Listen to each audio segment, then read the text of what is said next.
from around the world and from CBS News headquarters in New York, this is the CBS Evening News with Dan Rather.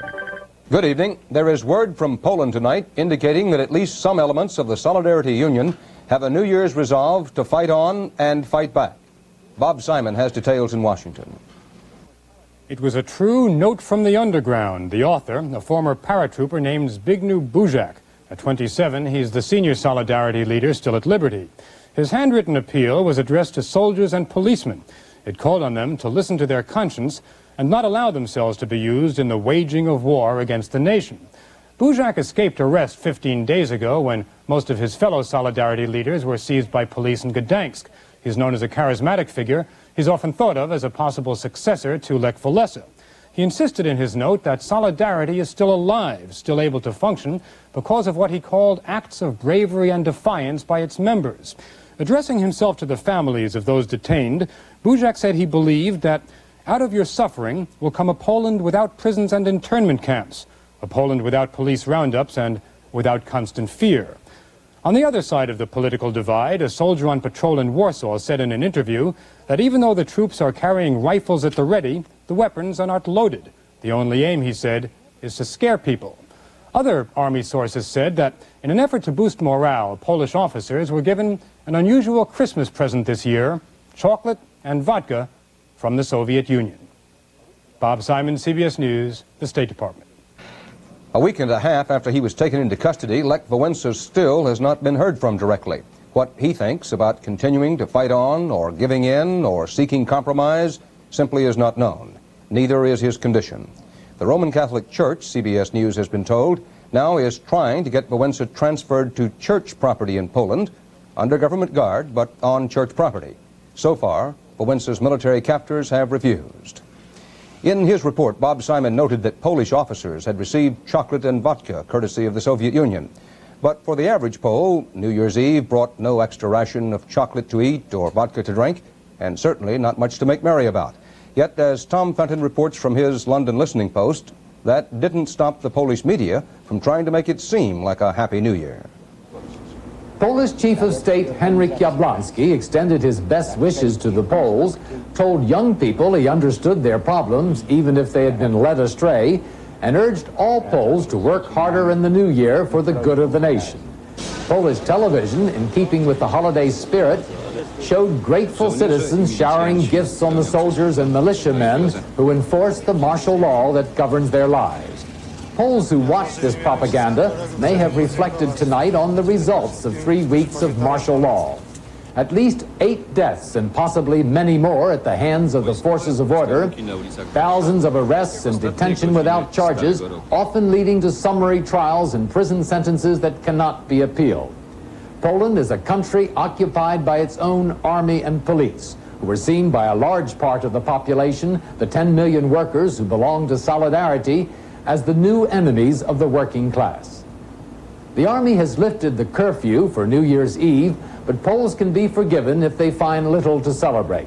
As a special favor, the regime announced it will allow family parties tonight, but warned that a permit will be required to invite other guests.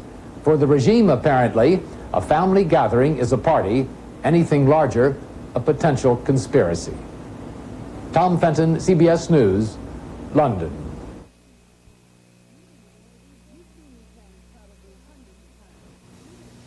You've seen these hands probably hundreds of times, and you don't even know whose they are.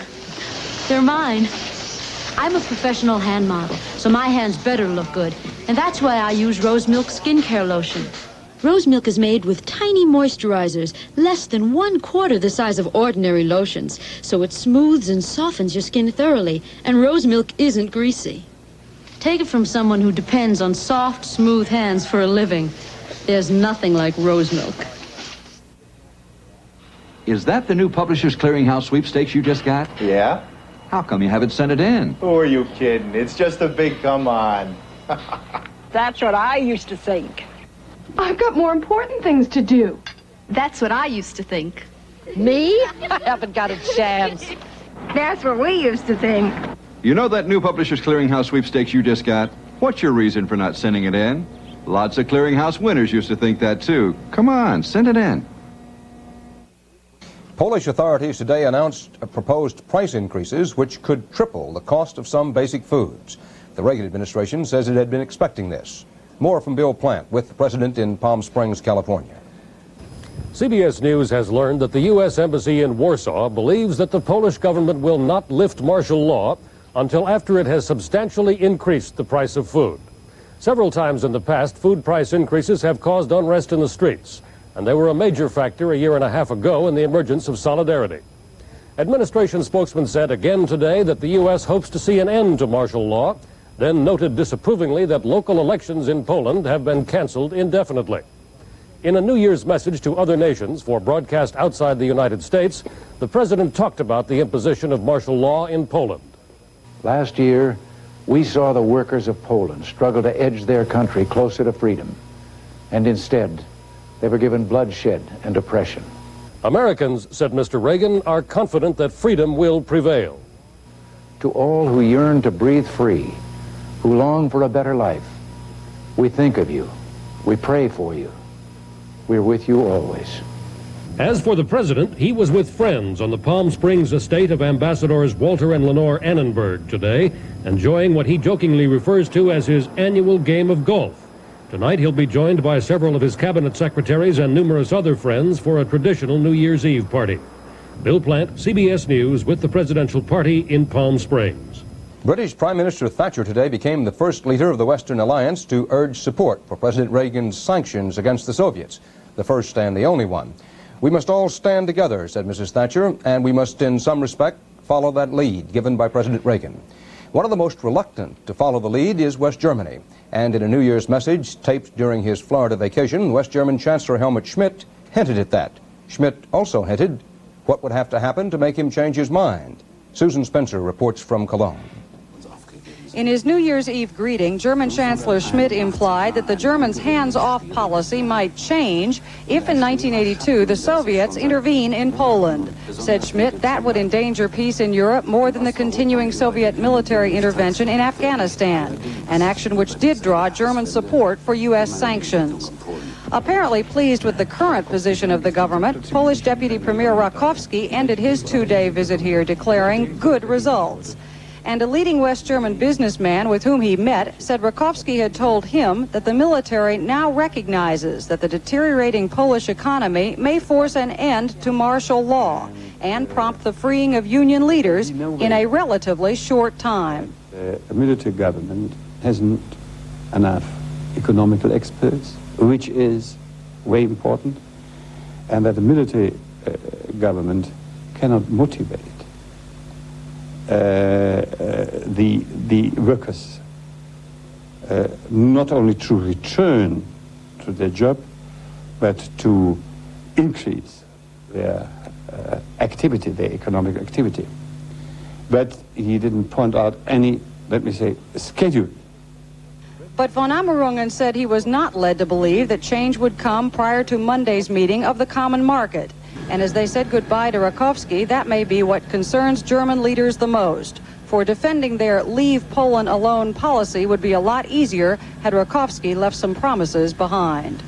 Susan Spencer, CBS News, Cologne.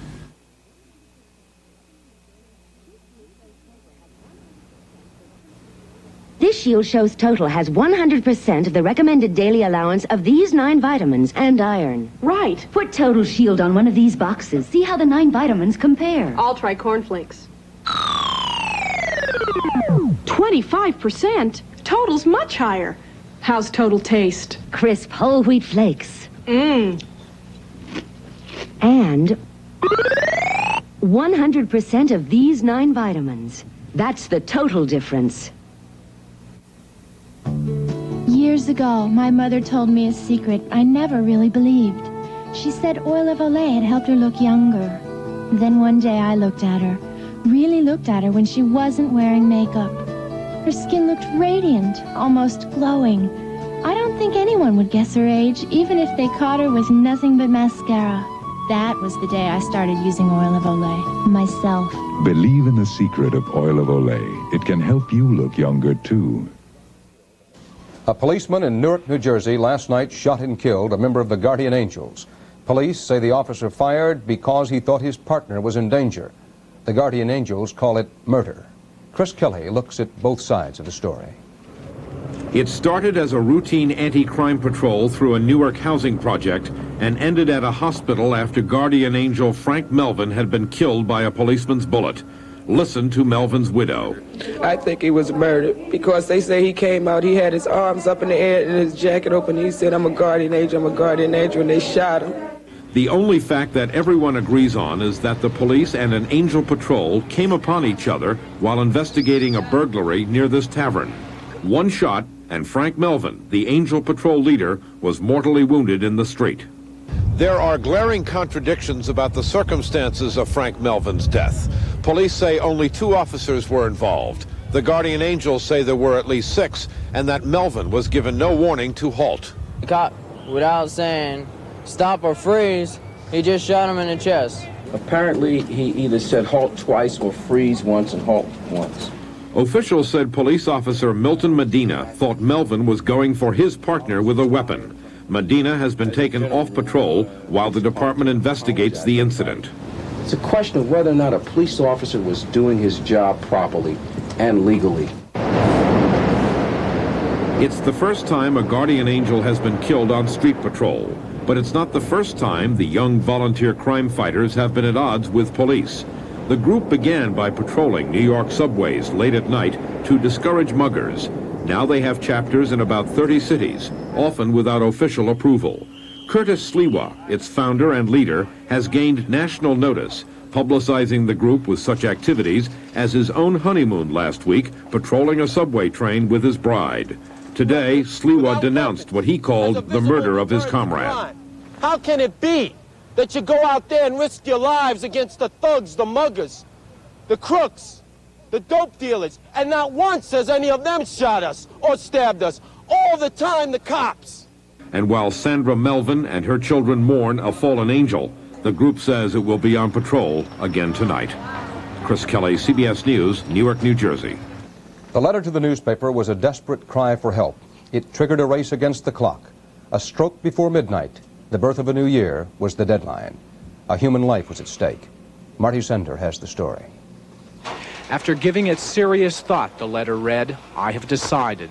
On December 31st at 11:59 p.m., I will end my life. I'm sorry, I can't deal with it anymore, he wrote. May God forgive me. The writer identified himself as an unemployed 36-year-old veteran with 2 daughters. He complained that because of a recent change in Iowa welfare rules, the only way to get his family financial assistance was to end his life. He sent his letter to the Des Moines Register, and the editor responded in a front-page message that promised help. Iowans are very compassionate people, and they want to help their neighbors and strangers, and they're just appalled that something like this could happen. The response was immediate. Job offers came in, and investigators started a search for the anonymous letter writer. At local radio stations, listeners by the hundreds offered their help and sympathy, but many also called to express similar feelings. People that have called in today have felt that they could have written that letter too, but they have never had the courage to write it, or they feel that desperate too. The letter writer was listening too. I think he also feels very sorry his daughter's a greater disservice by committing suicide than he would if he went ahead and tried to work his way through his problems. By early afternoon, he turned himself over to the authorities through an intermediary. Handwriting analysts positively identified the man who has asked for anonymity. So what might have been a tragic ending to 1981 has become a hopeful beginning of the new year for a Des Moines man and his family. Food, clothing, and psychological counseling are on the way, and a job now awaits this man who was out of work and out of hope. Marty Sender, CBS News, Des Moines, Iowa. Robert Poli resigned today as head of the Air Traffic Controllers Union. He led on a doomed strike.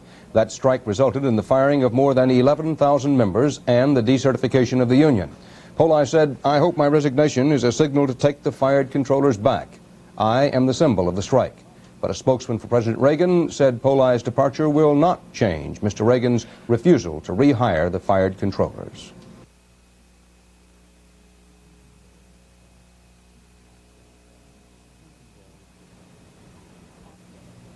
Something wrong, Mrs. Phelps? Off day, I guess. Constipation? And my laxative just... Did you think of X-Lax? Give me your hand. Well, that's not the X-Lax I know. That's the X-Lax pill. We call it the overnight wonder, because X-Lax gently restores your system's own natural rhythm. So in the morning... You're back on the bright side, because pills or chocolated, X-Lax is the overnight wonder. One little pill. One little X-Lax pill. Rare whooping cranes spend the winter on the Aransas Peninsula in southern Texas, where Conoco produces oil and natural gas. For protecting the crane's habitat, we were the first company to receive the Citation of Merit from the National Audubon Society, which shows we think that America's energy can be developed even as America's environment is preserved. Conoco, now combined with DuPont for a better energy future. America's first test tube baby today made her first public appearance, doing just what you'd expect an infant to do. As Eric Ingberg reports, she stole the show. Elizabeth Jordan Carr, on the fourth day of a new life, found herself in the glare of public attention and was drowsy. Her mother, Judith, a fifth-grade teacher, and her father, Roger, a mechanical engineer, had turned to doctors running an experimental fertilization program at Eastern Virginia Medical School as the last hope for a child of their own. Isn't she beautiful? Elizabeth's doctors agreed. She is really a lovely child. She has excellent behavior. Her motion is very smooth. I am very confident that her nervous system is perfectly normal. And she's one of the type of infants that will transmit love and get a loving response from her parents or anybody who holds her. The Carrs, who live in Westminster, Massachusetts, said they agreed to publicity on their case to try to win support for the research which enabled doctors to overcome such problems as a woman's loss of oviducts. We wanted to inform the some 600,000 people out there that were in the same circumstances that we are, that there is still hope and not to give up. To those who say it's wrong to tamper with nature, Judith Carr gave her answer. I just hope they, understand that we have our child and that's what we wanted, and they have their right to their opinion.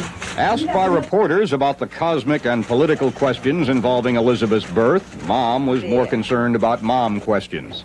Did you find the booty? No. Elizabeth will be on her way home soon, and the elated medical team here is already looking forward to March, when another patient is due to deliver. Eric Engberg, CBS News, Norfolk, Virginia. Midwives, women who assist other women in childbirth, have been around for centuries. But the growth of the women's movement in this country combined with the emergence of professional nurse midwives. In 17 states, however, physicians have set up obstacles to midwifery. Ed Rabel has an example of that conflict in one state. That's it, Sherry. You're doing a real good job. Just keep it up, honey. That's the way. Just walk it through. That's it. Keep it up. It is 8:45 on a Thursday morning in Nashville, Tennessee. Sherry Ladd and her husband Ronald know in no uncertain terms that this is their third child's birthday. Okay, just bear down, just real gentle. That's the way. You're doing such a good job, Sherry. It's almost over. The baby's almost here. Vicki Henderson will deliver the baby. Susie Sizemore will assist. They are well-educated registered nurses specializing in midwifery, delivering babies in this public hospital with all its safeguards. Together, they've delivered nearly 700 healthy babies with no opposition from doctors until now. Ironically, the doctors and their private hospitals never raised objections as long as the midwives provided maternity care for poor women, as they do now in this publicly funded clinic at Nashville's Municipal Hospital. But when the midwives opened their own private midwifery service aimed at middle-income patients and asked for privileges to deliver the babies in private hospitals, they ran into all kinds of problems. We knew that there would be some opposition from some members of the physician community, but we never expected the vehemence of the opposition and the lengths to which people went to not allow us to practice the trade that we are well qualified to practice. There have been threats made that they were going to get me because I was backing up midwives. I consider that to be an unhealthy environment to be able to work in. We'll measure your tummy. Daryl Martin, an obstetrician the midwives depended on in case of complications during a delivery, is now practicing in Greenville, South Carolina. Dr. Martin says he left Nashville and the midwives because his fellow doctors made it extremely difficult for him to continue his practice there. It's very difficult when all your peers, and speaking about physician peers, are against you on an issue. It kind of leaves you isolated. There is more. Though many physicians opposing the midwives declined to be interviewed by us about their opposition, here is what we managed to piece together. Item: this hospital in suburban Hendersonville seemed ready to open its door and welcome the midwives and their private patients. Then, unexpectedly, the pediatricians here shut the door by refusing to care for babies the midwives delivered. Item: Vanderbilt University Hospital said no because the focus here is on high-risk, complicated pregnancies, which the midwives don't handle. Item: the third and final hospital to which they applied before giving up in frustration raised questions about the availability of their backup physician. The hospital perceived too great a risk to patient safety by not being certain where the physician was and then not being certain that he was ready to go to step in and save the life of a child if that eventuality occurred. Yet the midwives and their backup doctor insist they'd satisfied the hospital by promising to meet its demands in cases of emergency. Tennessee Congressman Albert Gore believes the doctors blocked the midwives intentionally. Economics are an important part of this problem. The fact is there are fewer children being born in each family today, and there is a surplus of obstetricians. That means there's not as much work to go around. Everybody is different in how they deal with labor. And it doesn't mean you're bad if you let out a few hoots and a few hollers. The midwives screen their patients, turning over risky cases to doctors associated with the public clinic. Statistics show that their work here has helped to reduce Nashville's infant mortality rate and the number of underweight babies. Good morning. Keeping both mother and baby healthy during the pregnancy has done that. Your blood pressure's okay, so I'm not worried about the occasional headache. Okay. How are you all today? The safety record of certified nurse midwives is in every way exemplary for selected patients. And obstetric care by certified nurse midwives is one of the alternatives available to many women in this country, and it's an exceedingly safe alternative. To what degree have you suffered because of what happened? It's devastating. You know, I think that it's very difficult to lose something that you worked very, very hard for when there's no good reason for it to happen. No good reason to have to take down the shingle they so proudly put up to announce their private practice, they say.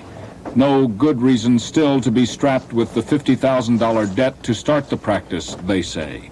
But most important, they say, no good reason to deny middle-income women the kind of care they are giving poor patients back at the clinic. We gave it our very best effort. We had 100 patients coming to us in 7 months. And they wanted to come to us very badly. We had one.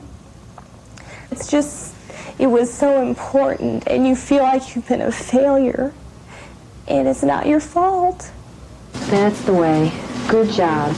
A boy child. The baby weighs 7 pounds, 15 ounces. Isn't he lovely? He's good looking. They named him David Jason Ladd. He's so pink. Yeah, he's a healthy boy. Oh, gosh.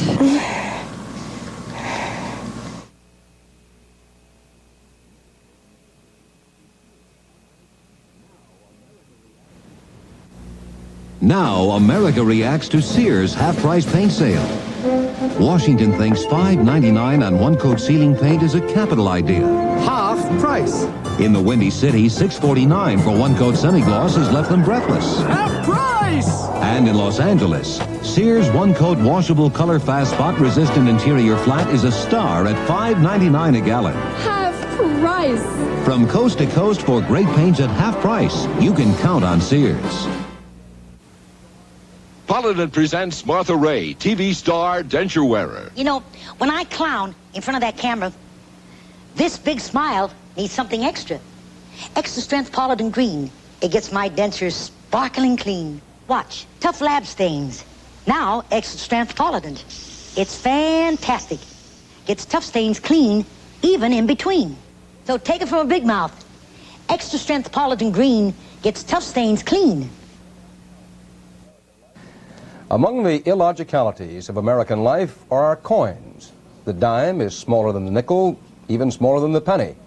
We've accepted this for years, but when the Treasury put out a dollar about the size of a quarter, came the rebellion. Bruce Morton reports.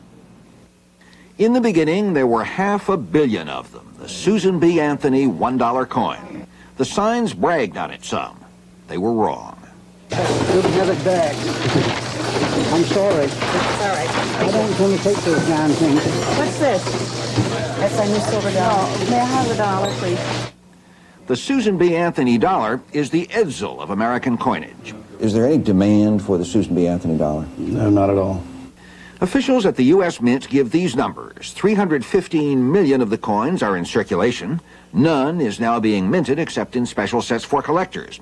About 500 million are in storage because nobody wants them. We did some random checking.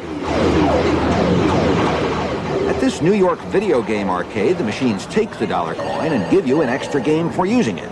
Even so, we're using between 250 and 350 a week now, which is up slightly over the past year or so, but it's still not a very big success. But this Washington pinball place said the new machines wouldn't even take the coin. Las Vegas casinos, no. Atlantic City, no again.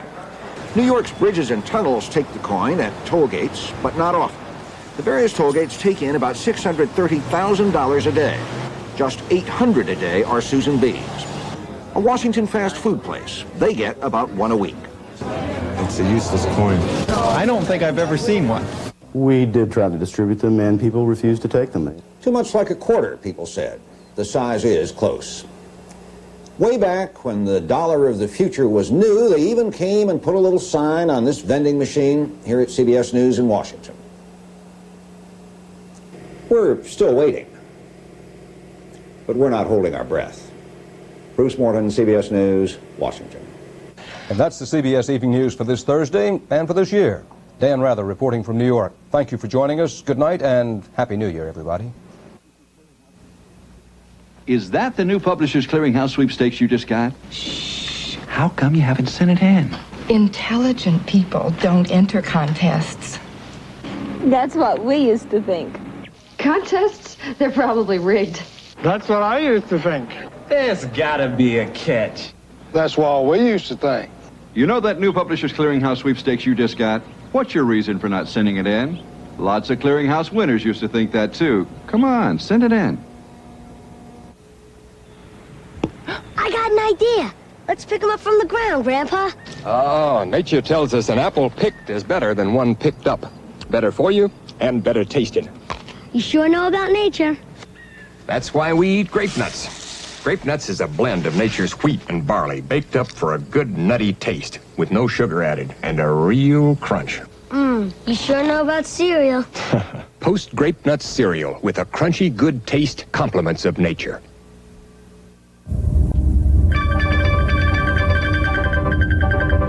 From around the world and from CBS News headquarters in New York, this has been the CBS Evening News with Dan Rather.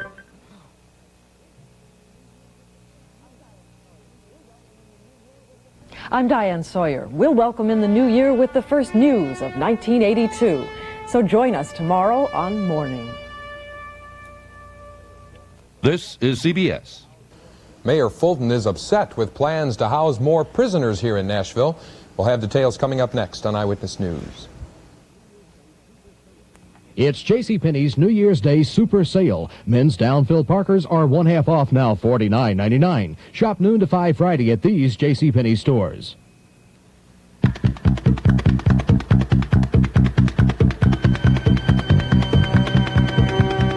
From Television 5, this is Eyewitness News with Chris Clark, Jan Ryan, meteorologist Ron Howe.